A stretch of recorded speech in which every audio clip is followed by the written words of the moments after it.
someone has to... Look, this is the question nobody in Washington wants to answer. Not Bernie Sanders, not AOC, not Zohran Mamdani, not the entire army of Democratic socialists promising that if we just hand over a little more money, everything will magically get fixed.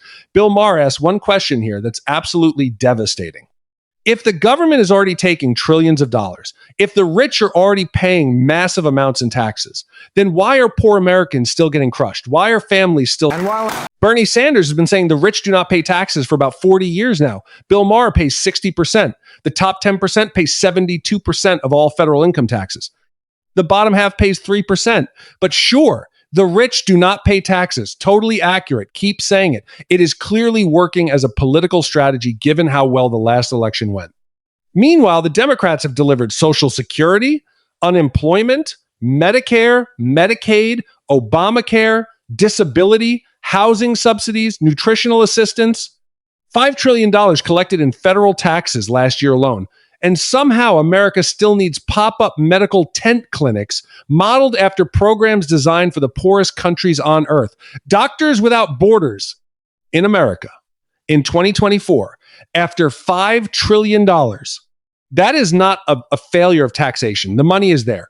$5 trillion is a lot of money. That is more money than most people can even conceptualize. And somehow, after collecting all of it, the government looked at Americans sleeping in cars to get a spot in a medical tent and said, we are going to need a little more, just a touch more, almost there. 40 years of Bernie Sanders, 40 years of tax the rich, 40 years of we just need more revenue. And the same 60-minute story they ran in 2008 ran again last week. Same cars, same line, same people working two jobs who cannot see a doctor unless a nonprofit rolls into a parking lot once a year. Remarkable results. Truly, the envy of the developer. So Bill Maher's solution, after admitting all of this, is to cut out the government entirely and shame billionaires into solving problems directly on HBO, a liberal cable network, in a monologue that started by complaining about taxes. He got there. It only took about 40 years of evidence, but he got there. The government is the middleman that, for whatever reason, no matter how much it takes in, never seems to get enough to the people. That is Bill Maher's description of the Democrat economic model. Not Fox News, not a Republican congressman. Bill Maher on Real Time to an audience that voted for all of it. Skip the government, shame the billionaires into doing it directly. That is the punchline. That is also the entire libertarian and conservative argument about government inefficiency that the left has been calling heartless and cruel for the better part of a century. Bill Maher reinvented it as a comedy bit and got a standing ovation. Progress. $5 trillion collected. Remote area medical still rolling into parking lots. Bernie Sanders still saying the rich do not pay taxes. Bill Maher still paying 60%.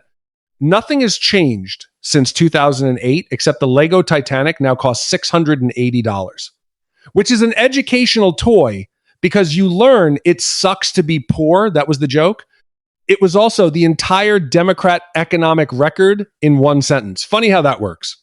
The party that has run American cities for decades, the party that controls the most expensive zip codes in the country, the party of $5 trillion budgets and pop-up dental tents, still somehow the party of the working class, still somehow the party that cares, still somehow blaming the people paying 60% for not paying enough. Remarkable, truly remarkable.